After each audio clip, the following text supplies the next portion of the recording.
You have a 410 that's got some history.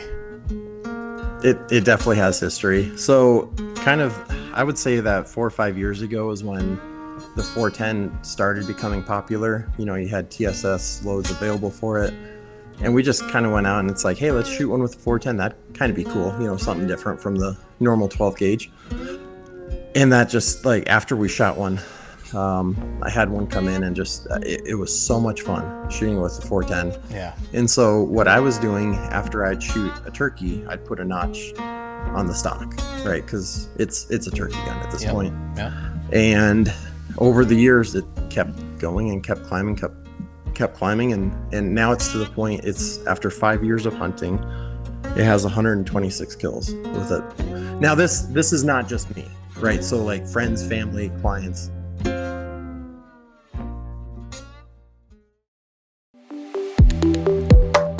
Welcome to the Winchester Life Podcast. Through insider access to industry pioneers, firsthand looks at cutting-edge tech advancements, and the stories behind the scenes that have shaped the world of shooting sports and hunting as we know it, we'll dive into the sacred places like deer camps and duck blinds, talk about innovation and shooting tips with the world's best, while revisiting age-old traditions of hunting and shooting still alive in our country. I'm your host, Jason Brown, and welcome to the show.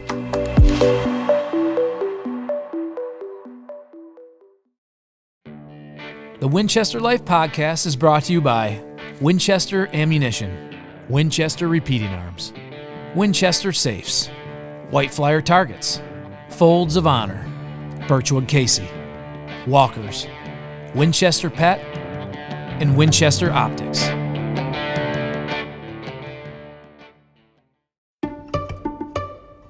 In the world of competitive trap shooting, few names carry the weight of the name Bartholow.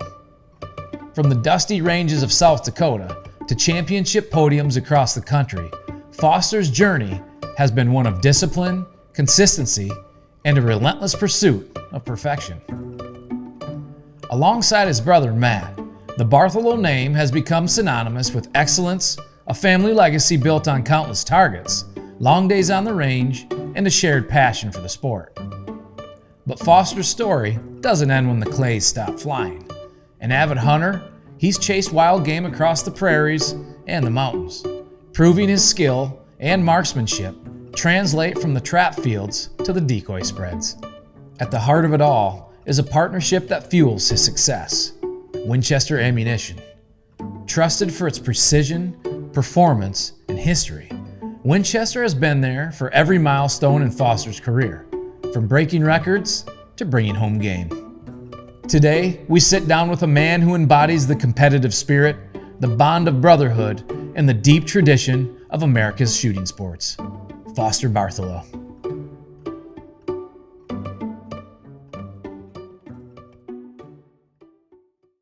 All right, Foster.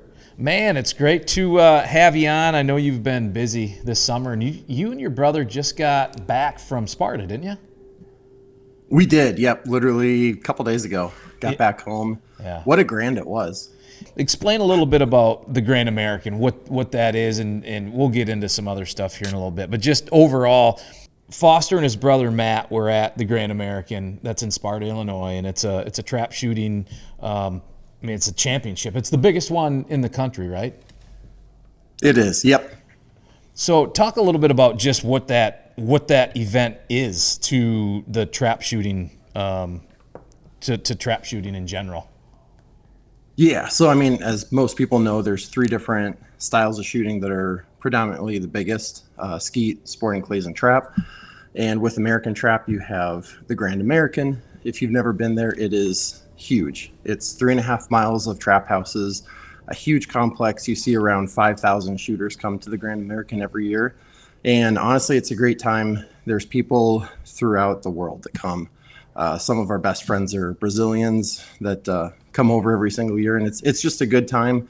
But you have the best of the best competing every single year there. Yeah. So we'll dive into the Grand American a little bit down the line here. But what I want to first kind of talk about is you're a South Dakota boy, grew up there, right? Born and raised.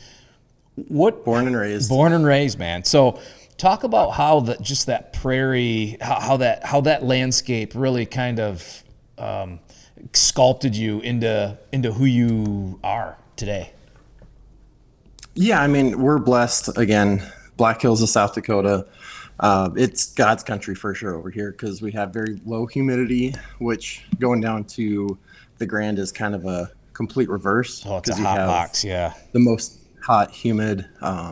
So it's always nice getting back here. But yeah, we've been blessed because 15 minutes away, we're in the Black Hills of South Dakota. 15 minutes away, we're on the prairie of South Dakota. So there's a lot of hunting opportunity, whether that's ducks, geese, turkeys, elk, deer, antelope, you name it. If you like going after upland, you go north and you can find the upland, or over to the eastern part of the state. We got everything over here. Yeah. It's, like I said, God's country. It's awesome. I've been there turkey hunting one time. I think it was maybe 7 or 8 years ago. And it was, hunting timber. I've hunted 30 or more states for turkeys, but it's probably my favorite place to come to hunt turkeys. Yep. Because, I mean, the way that the landscape kind of allows you and the terrain allows you to put moves on birds, just the callability of Merriam's, and you can get into different birds in different areas too. But to me, it was unique. I think there's something about hunting Merriam's out there in South Dakota. Yeah, when people come out here, it's always to get their Merriam's turkey in the Black Hills of South Dakota for the Grand Slam. It's just one of those things that it is almost like tradition now for a lot of people. Yeah. And I do a lot of guiding in the Black Hills as well for turkeys. And that's always one of the funnest things is going out, hunting, and just being able to, again, experience this passion that other people have too. One of my favorite hunts that I had, I took out a veteran, and it was his last bird that he needed. We got up super early, got into the spot, and he shot his bird on the very last day that they were there. And it was just, he broke down in tears. It was pretty emotional, but it's the true understanding of how hunting is more than just killing. Yeah. Oh, it's absolutely, man. Something that lives deep inside our hearts and that we all strive to do better at and make a good time for everyone. Yeah, so how did he get a hold of you? So I was guiding for a company out here, Turkey Track Club in the Black Hills. They're one of the longest standing turkey guide associations in the Black Hills. And so they ended up, it was a whole group of veterans, and they came out and they all shot their birds. Again, it was a great time. And I think 2 of the 4 had their Merriam's being the last bird that they need to shoot. So it was cool. Oh, that's awesome, man. That's awesome. Okay, so let me walk this back a little bit. You and your brother, Matt, you're both, at a young age, you kind of got into trap shooting. How'd that start? Like, how'd the whole, hey, let's pick up some shotguns and shoot some clay targets. Like, where did that even come from? So, I'm going to back up the story a little bit more then from that too. My dad was always really ingrained with baseball. That was his passion. He played for the Phillies, did very well at it as a pitcher. And so baseball was life. And growing up, going through high school, baseball was life. And I had a decision at a certain point in high school where it was either continue on with baseball and do really well, or switch over and look at trap shooting, which I also loved equally well. We've always been, again, ingrained with hunting, shooting, just going out. Our weekends were always filled with going out to shoot on a Saturday, Sunday, and so we loved it.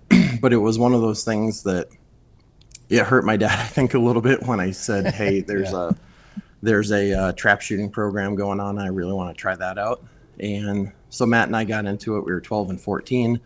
I was 14. I'm the older brother, and really loved it. Excelled right away with it. And I mean, we were the greenest of green.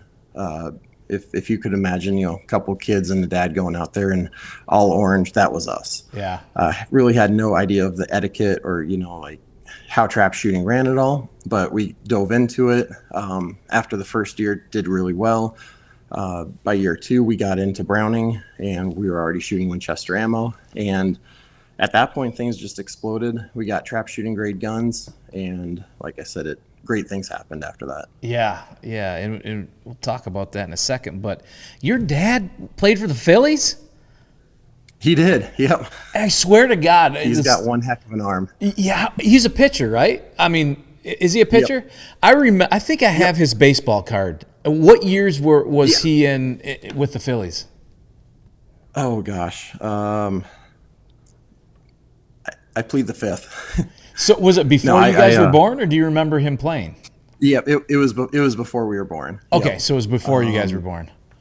Late 70s, I believe. Yeah. Early 80s. Yeah, that's about when I figured. Yeah, that's crazy, man.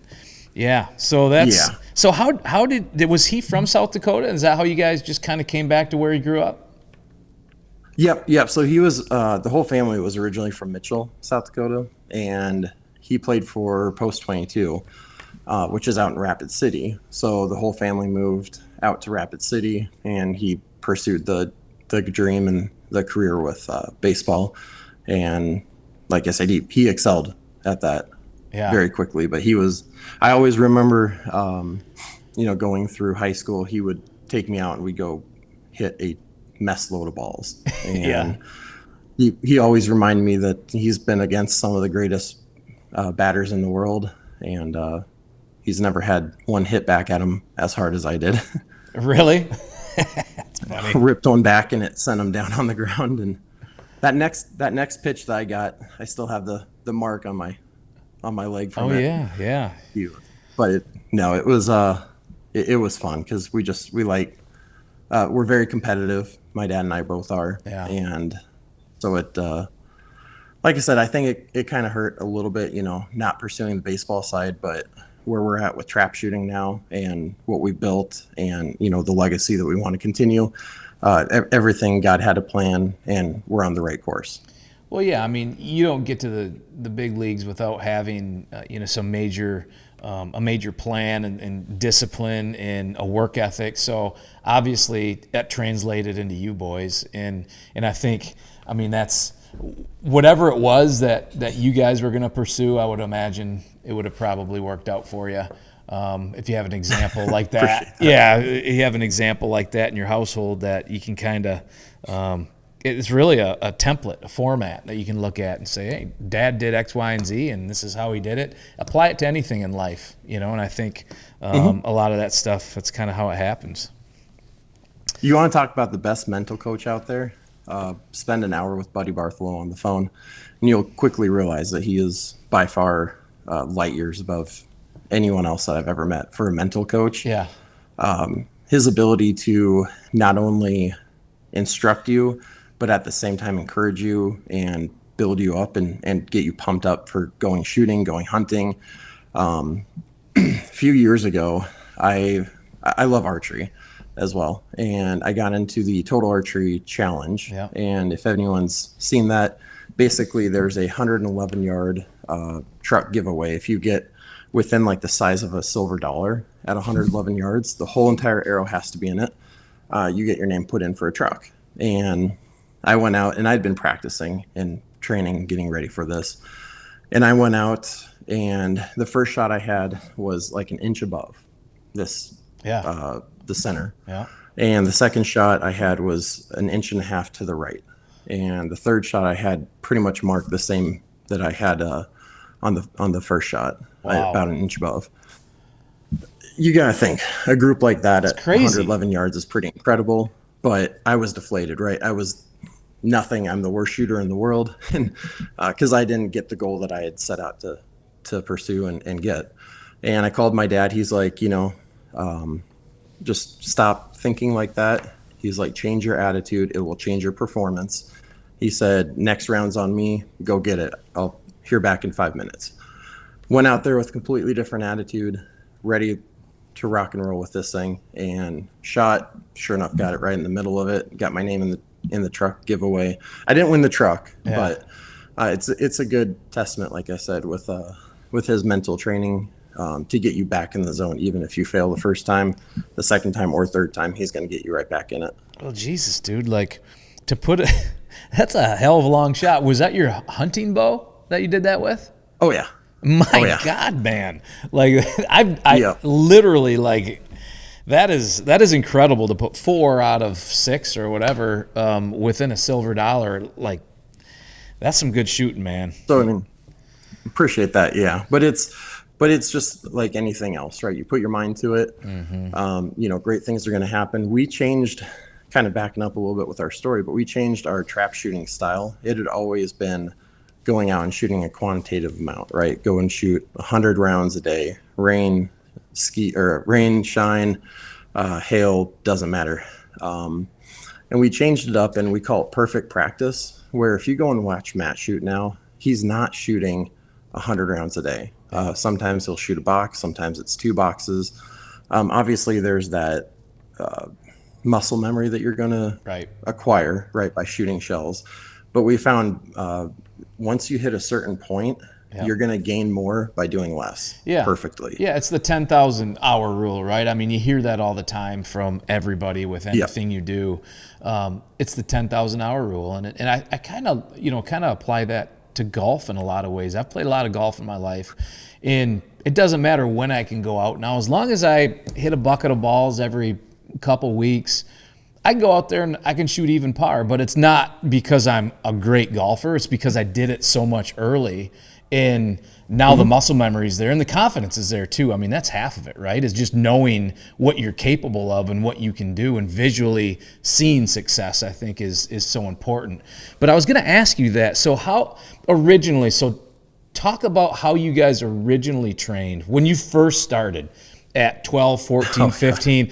What did you guys do when you started to get to the level that you're at right now? What was a normal day?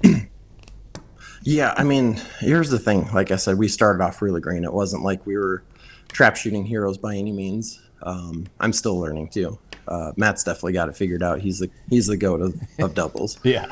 But we started off 100 rounds a day, no matter what, and every single day we were going out. Typically, I was going out a lot more. I love shooting, and so I was hitting the range every single day, going after it. Couple days we had, I was like, hey, I'm going to shoot until I miss. I think one day I went like 975 or 974 before I missed. So, I mean, but that's how we trained, and that was our goal and that was our purpose. Well, we noticed that training like that got us to a certain point and we plateaued, right? There's so much you can get from just shooting without a focus. Yeah. Without passion or not necessarily passion, but just without doing things perfectly every single time. Right. Because we were joking around a little bit here and there. And so we switched up the style. Like I said, it was going from a quantitative amount to quality, and we could shoot 100 or between 1 and 1,000 rounds a day, just with the purpose every single time we go out. So if you go and watch Matt, whether it's for a competition, whether it's for practice, he's going to have the same exact routine. And I admire it because it's a thing of beauty, because he will go out. It takes him about 13 minutes. He gets mentally prepared with, listening to music, almost just getting in the zone for him, and then follow that up by changing it, getting different music going on, and then he's ready to go out.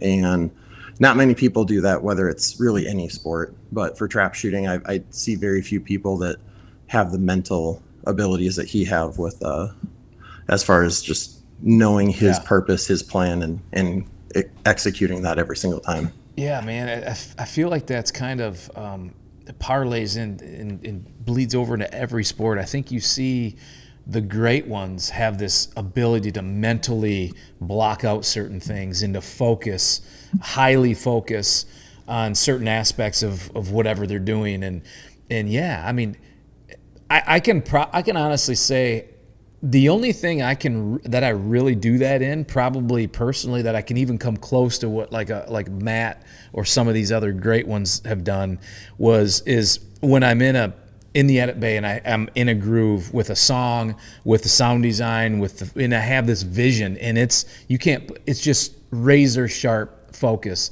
but it's never been at a level like that, on a stage like that, with pressure like that, when you can't miss. I mean, really, with what you guys are doing, you miss a couple times, and your weekend could be over. So it's man, it's pretty wild to.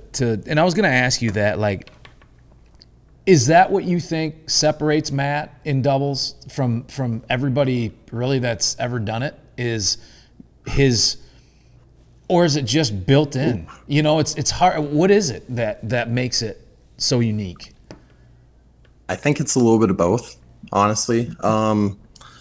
Matt's always been like, when we trained for the Olympic shooting, because we dabbled in that for a while, Matt loved doubles as well for that. Now they got rid of that competition, but he excelled in that too. So I think it's always been in his blood with doubles. But at the same point, he's able to do stuff that blows my mind with two targets that come out. I've been very fortunate, right, because I have literally the best double shooter in the history of the ATA, standing right behind me, watching me shoot and giving me advice too. But a lot of people probably don't know, but Matt's colorblind. And so that's brought up different challenges for him. I shoot basically left eye dominant, right-handed. So I shoot with a dot system on mine, which essentially just covers up my left eye from seeing the bead. And so we've been told for years, even when we were younger, that we're not going to count or, make much with trap shooting because we have these things that, most people say will never make a great trap shooter. Yeah. That's interesting, man. Yeah. So he has like special colored lenses that help him.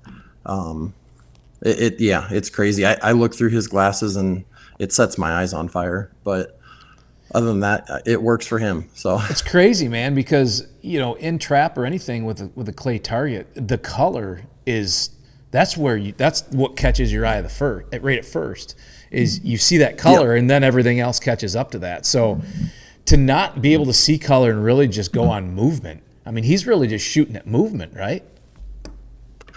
I don't know exactly what he sees, but I know he has red-green deficiencies. But I know cloudy days with, white backgrounds are a little bit tougher for him. Yeah. But he told me one thing. He's like, don't focus on the orange, focus on the orange and black, basically that black ring. Yeah. And he said the ability to define movement and see it and focus and lock onto it is that much better versus just looking at the orange.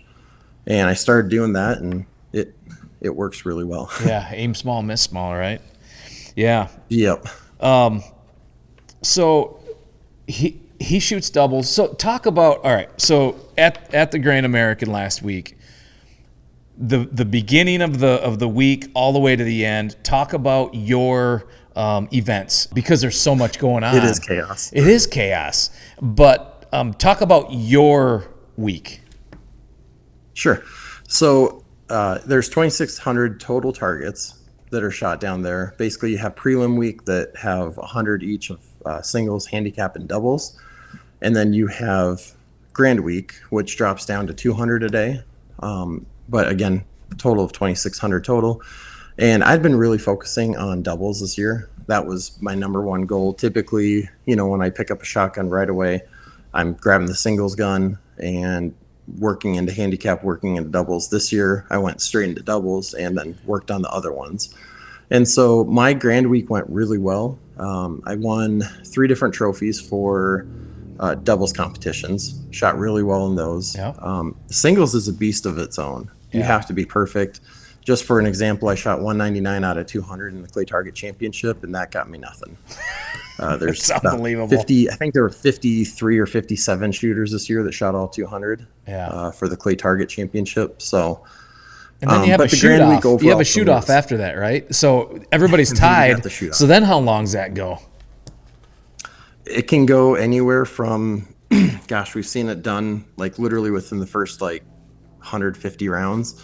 Or it can go an extra 900 rounds like Leo and I did in 2008. So, okay. You never know. So you and Leo, what's Leo's last name?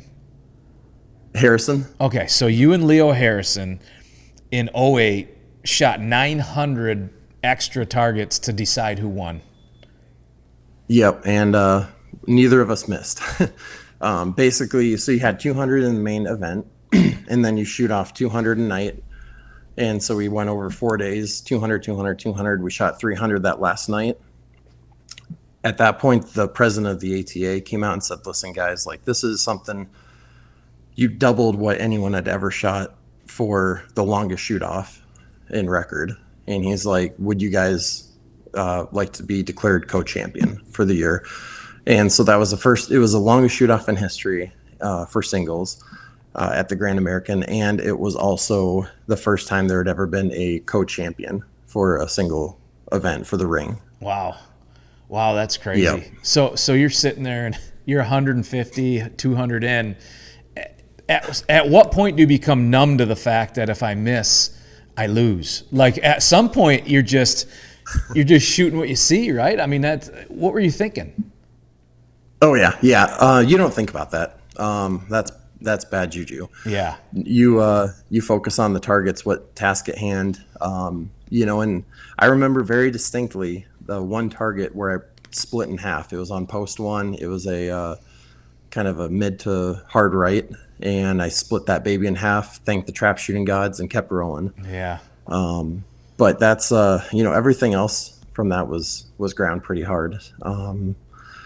You keep rolling with it. And one thing that I did back in the day, once I got the 200 out of 200 and then shot the 200 that night in singles, I cut out of all the other competitions. Yeah. And I strictly focused on singles. So I'd wake up well rested, go out, and I would shoot, some practice for singles, and then I get into that shoot off that night. And I think that helped me a ton, just because I wasn't wore down from the day of shooting singles, handicap, and doubles. Yeah. And then having to go shoot off again till midnight. So that was my strategy, and it paid off very well. It worked. So explain for laymen, singles, handicap, and doubles, the difference. Okay. Yep. So singles is basically at the 16-yard line. So you're 16 yards away from the trap house. You shoot one shell per one target comes out. You shoot one shell, 5 per post. You have 5 posts, which makes a round of 25. You shoot 4 rounds, make an event for 100. Now, singles is kind of special just because there's a lot of really good scores. For the championship days, they'll shoot it out of 200. So essentially, you'll go through your first 100. They'll get everyone through, and then you shoot your second 100. Handicap is all by essentially how well you shoot. And so you work your way back and earn yardage as you shoot good scores, and you get to the 27-yard line. So you're 27 yards away from the trap house. Same rules apply. You have one target that comes out, you shoot one shell, and it's a round of 100. And then doubles is a special one. It goes a lot quicker, and it's fun. It's the funnest game, I would say, of trap, where you shoot, 2 targets come out, and you have 2 shells, 1 for each target. So you shoot those in a round of 50. So you take out 2 boxes of shells and shoot your first 50, and then you go back out, shoot another 50. So you still have 100 targets that you shoot total, but it goes a lot quicker. So do you know what thrower is throwing what at what time, or is it completely random? That's a great question there. So it is completely random for singles and handicap. Doubles is set, so it's in a locked position. And so it's kind of nice with doubles. If you've never shot it, there's a few ways to shoot it. You can start with your gun on the trap house, and when you call for the bird, you can work up to it, get that first one, move to the second one. The problem with that is it takes a little bit more time getting to that first one. Mm-hmm. And so what Matt and I both do is what we call spot shooting. And so there's going to be a flight path of this clay target. We're going to be putting our barrel essentially in that flight path where we call for the bird. We see that clay target float up to the gun barrel, pull the trigger, and we're moving to that second one. And so the second shot is realistically pretty much like a singles target at that point. Yeah. And it's really quick. And there's different techniques, right, to doing that. Some people, they kind of let it pass and catch up and go through it. What are the other techniques that, some of the shooters that you guys compete against use? Yeah, I mean, those are kind of the 2 biggest ones for doubles. Some people will kind of float their their rib out just a little bit in that same path, right? So if the path is here, they're kind of halfway. So they just make a little bit of a move and then go to the second one. Yeah. The nice thing is, and that's everything we teach is your recipe, because you have to find what works for you. If Matt tried to shoot like me or I tried to shoot like you, it might work, but more than likely we have our own shooting styles, and it would fail if I tried to mimic Matt or if I tried to mimic you. Yeah. Yeah. So, all right. So that's all interesting stuff, man. I think there's so many, and then you have sporting clays. There's in skeet. I mean, there's different games within the clay target world. And I think no matter, I swear it, I've been working in the Winchester world for over 15 years, but only up until maybe 5 or 6 years ago, I truly understood every part of the games. And I'm still learning stuff, when I talk with you, when I talk with Kim Rohde, when I talk with, Desi and Zach and whoever else it might be, I pick up new things every time. So I think that's what's so cool about, sporting clays is the games are set up to be completely different because it's just a different style. And some people are attracted to different games. So how does trap competitively and in other ways differ from, now sporting clays is a lot newer and it's really on the rise. How does what you do in trap differ from sporting clays stylistically? They're two completely different sports. If you tried to say one was close to the other, it's not even going to be close. Trap shooting essentially is 5 different target positions from one clay thrower, one trap thrower, and you have 5 spots behind it where you're shooting. Sporting clays, I would say, is a league of its own with just the different angles you have, the different speeds, the size of the targets. Not saying one's better than the other by any means. I don't want the trap or sporting clays community mad at me, but they're just different styles and they're both fun. Yeah. I've got to spend a lot of time with Zach and Desi and the whole Winchester team shooting sporting clays. And not only those guys, like they're all just so incredible. Like that sporting clays community is one of the best. They're super tight. They're super helpful. tight. Yeah. Yep. And it's been a huge help because I've recently gotten into shooting more sporting clays too. I'm not nearly as good as some of the greats out there either, but it's been really cool because Zach definitely kind of took me under his wing and has been helping me with learning a lot of different stuff with sporting clays. Stay tuned for part 2 of this week's conversation. But first, after the break, we'll dive into everything ammunition on our weekly Ammo 101 segment. This portion of the Winchester Life Podcast has been brought to you by Winchester Ammunition, a world leader in delivering innovative products. Winchester is the American legend, a brand built on integrity, hard work, and a deep focus on its loyal customers. Considered one of the world's leading ammunition manufacturers, Winchester has built its reputation on delivering innovative ammunition products, providing top-shelf customer service, and demonstrating industry leadership. To learn more, visit Winchester.com. Winchester Optics. The Winchester Supreme line of optics offers rifle scopes, binoculars, spotting scopes, and rangefinders for all of your shooting and hunting needs.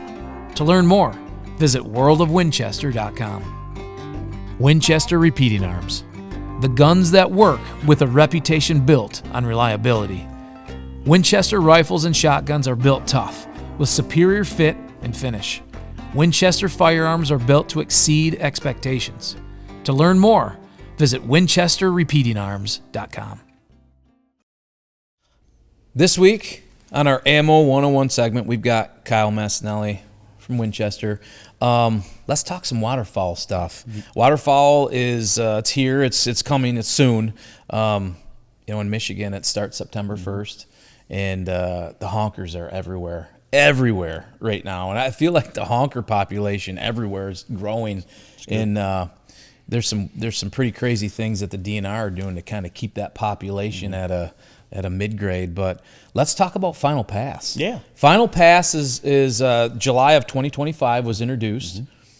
How's Final Pass different than anything you guys have had before?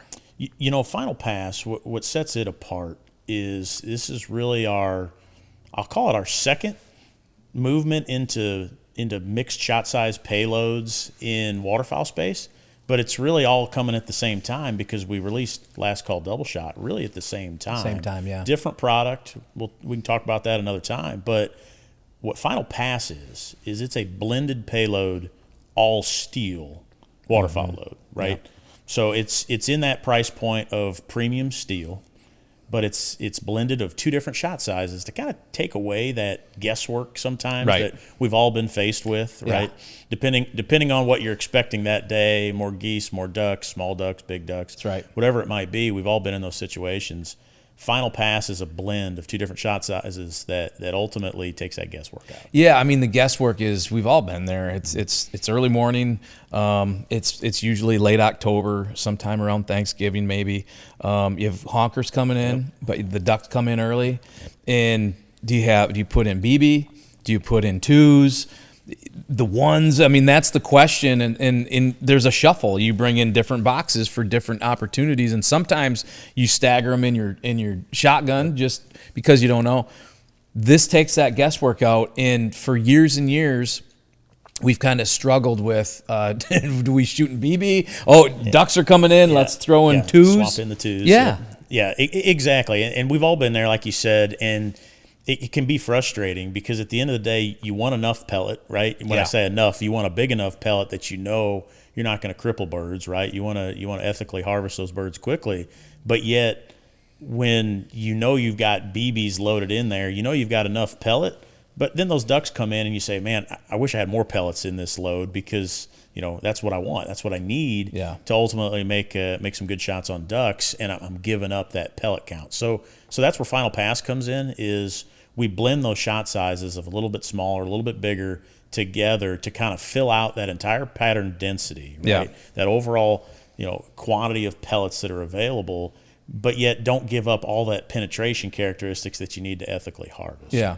and it's not layered. This is true blend. It's true blend, blended all the way through. And maybe let's talk about some of the different shot sizes that are in there. So what's really interesting and neat about Final Pass, and something we developed, and we believe we're the first ones to ever do this in non-toxic waterfowl loads, is we're actually using half shot sizes. Wow, yeah. Right, so half shot sizes, that's not a foreign concept to shot shells in total, right? Anybody that's a trap shooter, they've probably shot 7.5s, right? Yep. And that's been a common size, kind of the standard size for trap shooting or even sporting clay shooting for a very long time, right? That half shot size. That's right. Halfway in between two different sizes. So we actually have blended in half shot sizes with a standard size in Final Pass. So if we're leaning more for big quarry, larger game, so what we're going to blend is steel BBs with a 1.5 shot size. Yep. And more on the duck side of things, we're going to blend 2.5 steel with number 4 steel. And what's cool about that half shot sizes is we've done all the penetration testing, right? We've shot gelatin, we've shot birds in the field with this, and what we found out is that half shot size, you can pick up an additional few percentage points and number of pellets, but not actually give up that penetration. Right, and that's important. Every little opportunity to put ducks dead, because I think that's the thing, stone dead. And what I've noticed too, when you blend shot sizes like this, is the results really do matter when you're out there. Yeah. You're out there to be successful, and what I like about what you guys always do is you're always trying to put the success in opportunity in the hunter's hands. Yeah, no, that's the goal, right? We want to give them that competitive edge, give them that additional performance to have a more successful hunt, right? You never know. Any hunt can be an aspirational hunt or a once-in-a-lifetime hunt. That's right. We want to make sure the hunter has the best possible chance of success. Talk about sub-gauge. Is it the same shot selection as far as the blend? Is the blend the same for sub-gauge? It is, yeah. Okay. Now, in Final Pass, we're only taking that down to 20 gauges, right? That's right. So we got 12 and 20 gauge payloads there. So what we have found, 20 gauge has become very popular, right? More and more waterfowl hunters have moved to 20 gauge. In steel shot, 20 gauge still very, very effective, right? Highly effective. You see guys, hunting honkers from layout blinds with 20 gauges, right? do, Just because they know, hey, this is fun, the recoil's less, guns are lighter, they're a little more maneuverable, and it's become very popular. But yeah, same shot sizes in 20 gauge as well. That's great. Well, thanks, Kyle. Final Pass. It's another product that you guys, wrap your loving arms around and say, how can we make things better for the waterfowl hunter? And you've done it again. Yeah, appreciate the time being able to talk about it today.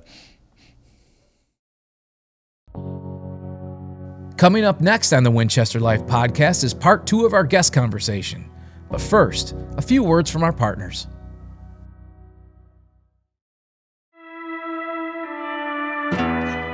Nilo, the prestigious Winchester hunting and shooting sports facility, is now an Orvis-endorsed hunting grounds. Over the course of more than 160 years, Orvis has built a brand synonymous with quality, integrity, and the finest service standards in the industry. This recognition ensures that visitors of an Orvis-endorsed operation encounter unparalleled service, respect for natural resources, and an experienced professional staff. Located in Brighton, Illinois, Nilo was founded by John M. Olin in 1952 as an ideal model of conservation. Nilo is dedicated to unsurpassed upland hunting, sport shooting, and some of the finest hunting dogs in the country. Over time, Nilo has filled its guest books with distinguished names and hosted shooting sports competitions and events benefiting various national and local charities. For more information and to book your shooting sports or hunting experience, visit nilofarms.com. And now, back to the show. So for your ammunition setup, AA setup for trap, talk through your setup between your chokes, your ammo, the whole thing. Okay. I'm one of those guys that, honestly, I'm a bigger dude, so I can take a lot of recoil. I'm not worried about that. So for singles, I always have that thought process of speed kills, and if it's a little bit more recoil into my shoulder, that's fine. But I shoot heavy 8s versus like a light 8, just because I like that feel and the way that the targets just explode when I hit them. For doubles, we switched it up a little bit. Both Matt and I did. We shoot the same for doubles. So we have a light 8, AA light 8, and we follow that up with a AA heavy 8. And so it's essentially the same feel for that second shot as like what we would have for a singles target. Yep. And then when we switch over to handicap, Matt is shooting the 1250 super handicaps. I actually switched over to diamond grade, and I love those. They're soft shooting, 1250 feet per second as well, but they really hit the target hard. They hit hard, yeah. They have that, the antimony. All right, so explain a light 8 from a heavy 8. Yep, so a light 8 is going to be shooting 1145 feet per second, where the heavy 8 is 1200 feet per second. So you have a little bit less powder in it, essentially. It's just, powder. So it's just, it's just a little bit slower, so it's a little softer recoiling. All right, so you've done all this. You guys have, I've seen pictures of you guys with trophies like on tables, and you guys have been going at it for 20 years or more now, right? It's been a run. Last year, you guys get inducted into the South Dakota Trap Shooting Association Hall of Fame. What was it like to get recognized at that level? That was such an honor. Like, we were the youngest trap shooters in South Dakota Hall of Fame to go in. So it was indescribable, to be honest with you, how it felt with just knowing that we were going in. And it felt really good. We had the whole family over there, mom, dad, my wife Taylor, little Bree. She was about a year old at that time, so it was pretty cool.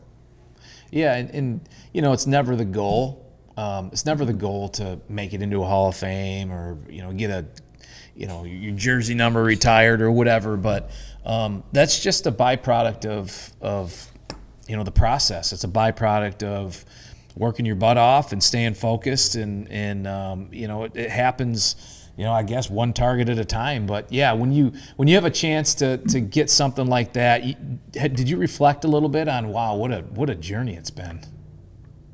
Yeah, big time. Like I said, I mean, to go in at such a young age was something pretty incredible for both Matt and I. But I don't think we truly understood we're grateful for it, right? But I think as you get older is where it really you impacts realize you it. more. Yeah, for sure. Yeah, you can, because you guys still have a lot of goals. I'm sure because you are so young. We got a lot of titles to still win. Yeah. Unfortunately for everybody else, but so all right. The shooting sports and what you guys have done is and continue to do is incredible. But you've got a passion for hunting, and especially turkey hunting.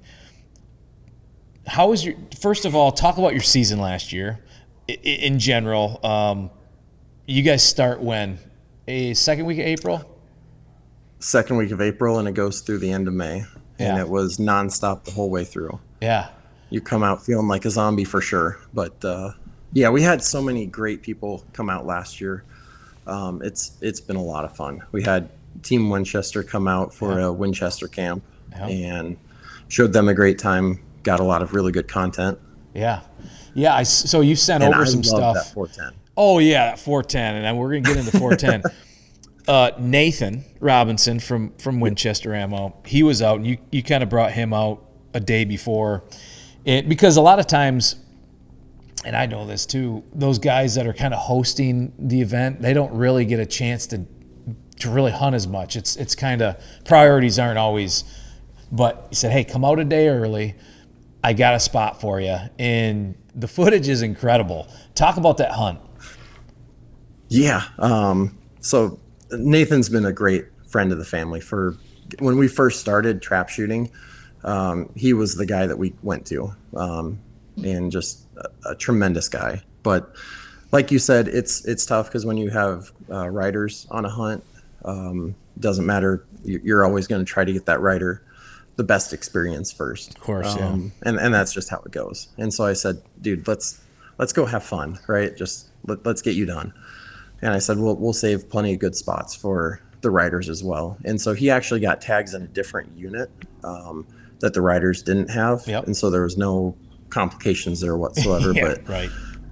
Dude, I was like, you fine shooting the 410? Because Winchester came out with the new Longbeard TSS in 410, and I absolutely love it. And it's just, it goes to show the true performance of TSS when you can shoot a turkey with a 410, and it was fun. It's a little sweetheart to shoot with I have the 725 dipped and Cerakoted, and it's a turkey hunting gun now for sure. But yeah, Nathan went out, and I think within the first, he landed within about an hour and a half. He had 2 turkeys down. Mm-hmm. Yeah. And it was a great time. Yeah. And that's kind of what I saw with South Dakota, which is so wild, is you get on you can get on birds quick, and they're pretty callable. They're pretty vocal. But man, it's just such a unique hunt. And, I know Nathan really appreciated the opportunity to sit down with you and to go to some of your honey holes was really cool, and the footage is great. And that 410 just annihilated that bird. Dude, so I was researching, and a couple of the guys at Winchester said that a 410 load with TSS is the same equivalence as a 3-inch lead 5. Yeah. It just blows my mind, right? Because I grew up in the day where you had to shoot 3.5-inch magnums or nothing. Exactly. And that was it was either 4s, 5s, or 6s, and that was that. Yeah. And now the day of TSS where you're shooting 9-shot, and able to shoot them out at really far yardages is pretty crazy.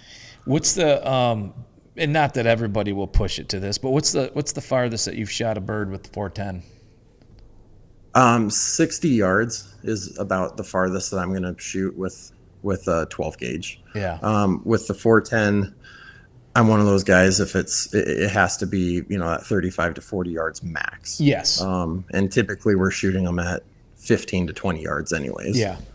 Well, pre Longbeard TSS or TSS in general, I mean, a 410, you had to get them to 15 to 20 yards. So it basically doubled the distance. That was the effective range. And you're, doubling the amount of shot because you're shooting 9s instead of whatever, 4s and 5s and 3s, 4s, 5s, whatever you're putting in there before. So, I mean, just all the way around. And what I think it does so well is the sub gauge. It brings that sub gauge game into youth hunters or smaller framed individuals that can have a better experience.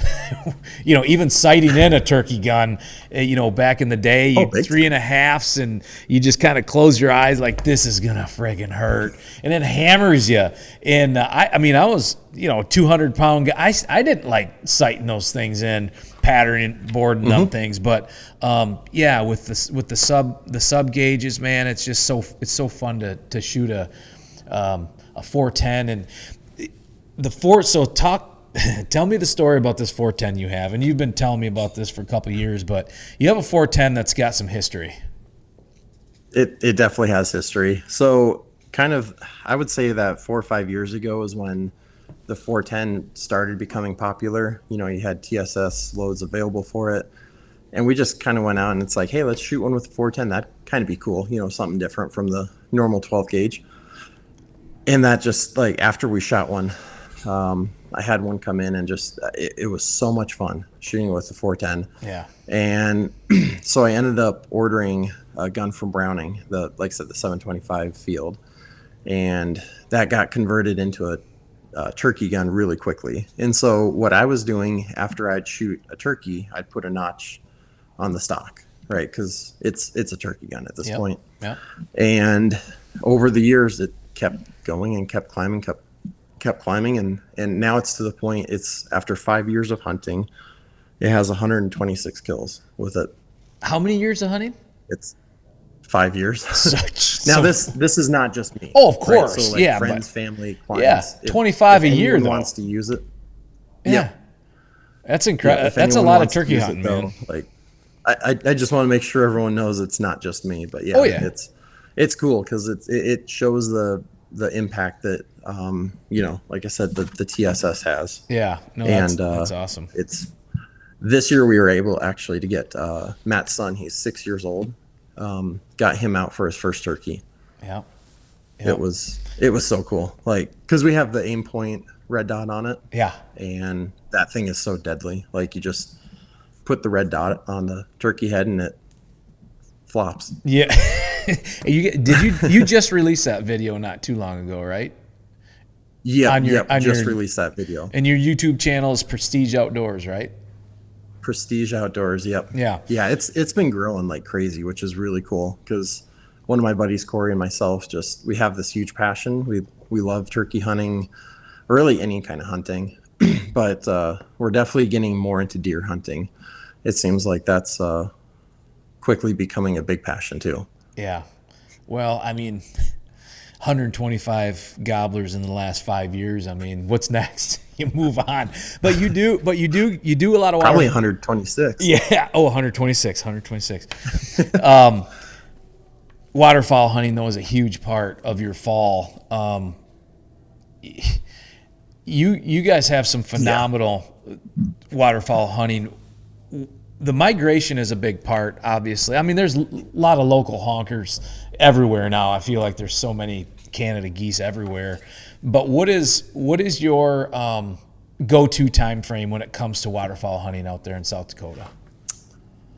Yeah, so it's so weird out here because kind of the migrations have been so weird the last few years. Yeah.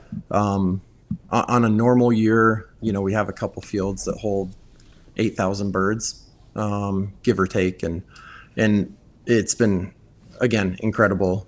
My dad got exclusive permission in a couple fields, and so it's allowed us to really manage the spots, you know, Yeah. without over hunting them. And so it gives for good content. It gives for a great experience. So we take out pretty much every single time we go out, we're trying to get at least one active or retired military or police veteran, Yeah. somebody that That's has awesome. served or is has served already. Yeah. Just because that's, if you know my dad, he loves, well, we all do. We love military veterans, what it stands for, and we can't thank them always enough for their service. And so we always try to give back. But yeah, so we have some pretty incredible hunting, and I got to shoot a lot of the last call last year. Yeah. That stuff Dangerous, wicked man. too. Wicked. It's dangerous. Yeah, and in a field with, I mean, it's obviously it's not cheap to shoot, but it is worth it every penny. And you know, Yep. and they have Final Pass this year that just got released. Did you use any of that last year, or do you have that in the hopper for this year? In the hopper for this year. Yeah, I'm very excited with blended. It's going to be awesome. So talk through the blended, like for people who don't know what that means. Yeah, so blended shot is just going to be killer with TSS and steel because it gives you kind of the best of both worlds. And it's one of those things, if right, like you can kill them with steel. That's never a problem. When they're decoying, they're right in your face. You're gonna put the hammer down on them. But I would definitely say, like, last call, I mean, it absolutely hammers down on ducks and geese, and especially those guys that are going on like once in a lifetime hunts. I Yes. wouldn't even second guess No. shooting only last call or a 100%. premium shell like that. Yeah. But at the same point, then you have, you know, those guys that, myself included, right? You go out, you shoot a lot of ducks and geese. You enjoy shooting them. You enjoy shooting premium shells, but you don't always want to pay for premium prices, you know. And that's where I think the benefit's going to be is going out. You'll have like kind of a mid-tier, better than steel. Not, you know, you still have the advantages and benefits without going crazy on the pocketbook. Yeah. No, that's the way I explain it too for people who aren't up to speed on, you know, last call TSS, last call double shot, final pass. Really what it comes down to is if you're going on that hunt, if you're going to the flooded timber of Arkansas and you have 2 days out there, 3 days out there, and you've waited, you know, all year or all your life, whatever, it's worth the extra cash to put them in your blind bag, because it's until you've shot them in a situation. I've explained this before. I mean, we have a duck hole, a play on a river I grew up on, and the birds will fly a certain path, and you just don't shoot them because you know that, okay, that's 60 yards. I'm just wasting money at that point. But this last year, they take that same, they go, there's a high bank, and they kind of go across that high bank if they're not comfortable, or that's kind of, you just can't get there with the deeks and the spread, and the height isn't good. So I decided to shoot at them this year. Never missed a mallard at 60 yards. And I'm not saying that's what's going to happen, but it just goes to show you that you can hunt a little differently with that and be more confident, because when those birds hit the water, they were stoned. I mean, stoned. They didn't even move. So it's just it's a difference maker, man. What's your favorite? I know you were telling me about a couple stories of duck hunts last year. Yeah, as far as like hunting wise, like or Yep. yeah, Yep. Or which ammo too, because yeah. I love. I mean, how can you not love last call TSS? I mean, we did use double shot on Kodiak last year. We did some sea duck hunting with double shot, which is, you know, just as good. But the last call TSS, there's just a confidence. And what I've done a little bit is, you know, if you want to run like a final pass as your first and follow up with some TSS, you know, that's always an option too. You can stack them or stagger them or whatever.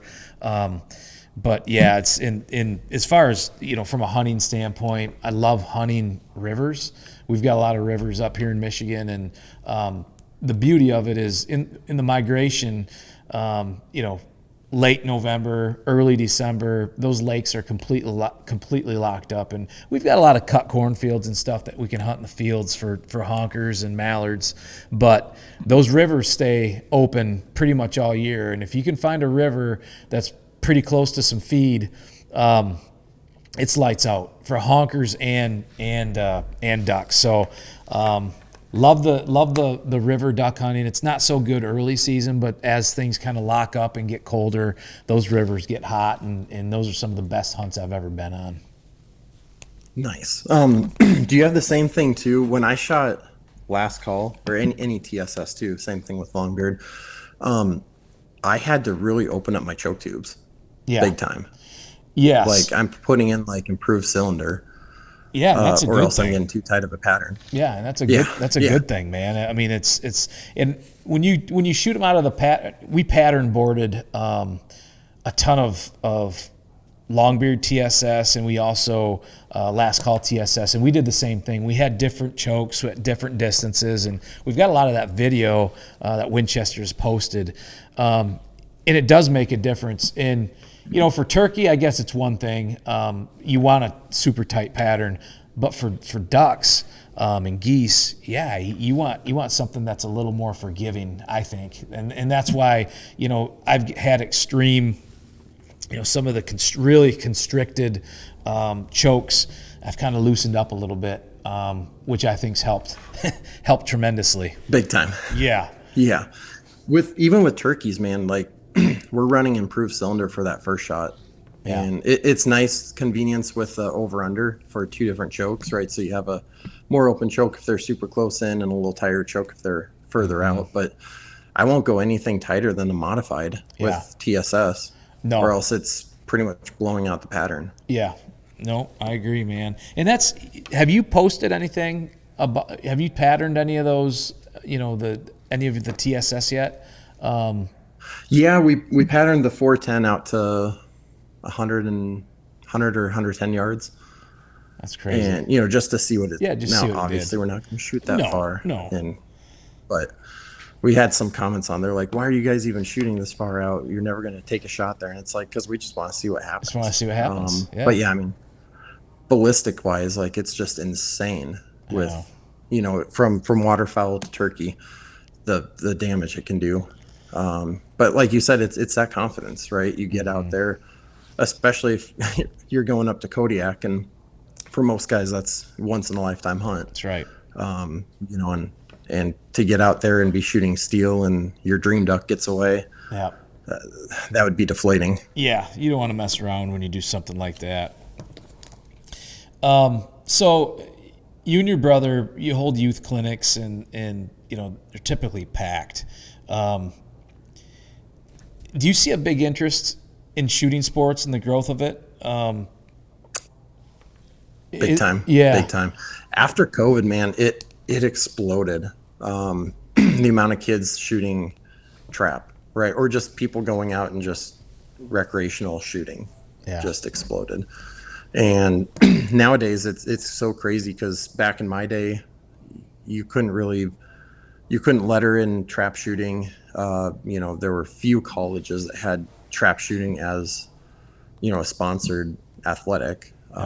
Nowadays it's everywhere. Yeah. You can letter, in high schools. It's the fastest growing sport in high schools throughout the country. Yeah. And it's a lot safer too than going out and playing football or any other athletics too, which a lot of people probably, to grasp that is like, how can shooting guns be safer? But, when done right and, staying safe, and safety number one, it's very safe, and anyone can shoot it. That's what I love too. Anyone can go out and shoot it, right? Like you don't have to be the star athlete to be able to go and shoot trap. That's right. And you can compete. This year at the Grand American, we had 13-year-old Channing, which is an absolute goat as well. He shot his first 100 with Winchester AA's as well. Yeah. But it was Matt, myself, and Channing that all shot hundreds for doubles the one day on our squad. And Cody, one of our other shooters, he shot a 97. He got kind of left in the dust. Sorry, Cody. But it was cool, man. And it's cool, though, because you can compete with, whether you're 13 years old or you're 37 or you're 70 years old, you can compete just the same. That's the beauty. And That's everyone the beauty has of the it. same chance. Yeah, and I think with the shooting sports, it's something you can take and do your whole life. I mean, you look at the individual sports like golf or tennis, you kind of talk about that too. But from a shooting sports perspective, you can shoot clay targets, you can shoot pheasants, you can shoot ducks, you can shoot waterfowl. It's like it opens up this whole world, and I think sometimes it's the lead into upland or to waterfowl hunting. Sometimes it's not. Sometimes people just stay in the clay sporting arena, which is completely fine. But in the end, I think that's why growth is so big, because anybody can succeed in it. And you see that, you see that. And it helps for us, like when we're coaching, it's the greatest feeling. We've had a few youth shooters this year that shot their personal best. We had one gal that shot her first 25, right? And it's one of those best feelings in the world when you know that you made a difference. Yeah. And it almost takes me, like, I was helping out one of our good friends, Todd, that lives in St. Louis, and we were working on some stuff, and we talked for a few hours afterwards of, just different trap shooting this, and here's how I do this or that, and it sets me back and kind of gives me a good recharge of, like, how can I improve my shooting too? Yeah, exactly. And that's the best feeling in the world too, right? Because, like, I'm always trying to grow and learn, and that's the beauty of it with any shooting clinic. I'm always learning too. And we went hunting this year. I got to film for Austin Dillon and JP Morris of Bass Pro. Yeah. I learned so much on that hunt because I'm used to Merriam's up here, and to go down to West Virginia and hunt with them on Austin's farm was a dream come true, literally. And just to see how they hunted, and it was really cool because they made me feel like part of the family. Yeah. I know Austin. He's just a great guy. I haven't met JP yet. I know Chris and Casey have. He's just a salt of the earth dude. And I looked at that footage, and it looked like you guys had a pretty fun hunt. Extended an extra day, I think. And but in the end, I mean, that's going to be something that'll be running on our Winchester Life TV episodes. And again, it's it's partners that we have that with Richard Childress Racing and Bass Pro Shops, and you on the shooting side. It's like it's a family. Everybody's coming together. Everybody. It's not just staying in their own lanes. You came up and you filmed them, and that's something you're doing as well. And I think that kind of speaks to the Winchester family in general. I mean, you mentioned it with the sporting clays, at the trap, in your world in trap. It's just there's this tightness that Winchester has as a tight bond, and it's hard to explain until you kind of get in that world. But it's something unique, isn't it? It's like something I've never seen before. And like you said, the rollover from trap to sporting clays to hunting to NASCAR, like, no matter who you meet, they're connected with Winchester or they shoot Winchester shells, and it's a great family. Yeah, it is, man. Well, brother, I know you have a busy fall coming up, and we'll kind of stay tuned, and I know you have antelope here in the next couple weeks. You're gonna hopefully get on a legendary antelope in the in your area. That there is the goal. Yeah, put out blinds and trail cams yesterday for antelope, archery antelope, and after that we got deer. We got Matt's favorite dove hunting coming up. We're very excited for the new Winchester dove loads to test those out and make some content there. A lot of really good things coming up this fall, so we're excited for it. Yeah, I'm excited to follow you. Yeah, man. thanks for the time. I appreciate you carving out an hour of your day, and it was really great catching up, man. Likewise. Thank you, guys. Hey, thanks so much for listening to this week's show. Please make sure you click the follow button on your podcast apps so you never miss a new episode. This episode was produced by Aaron Cox and Jason Gilbertson, engineered by Jason Freer, directed by Chad Andrus, written and edited by Jason Brown, with behind-the-scenes photography by Kelsey Myers. I'm Jason Brown, and you've been listening to the Winchester Life Podcast. See you next time.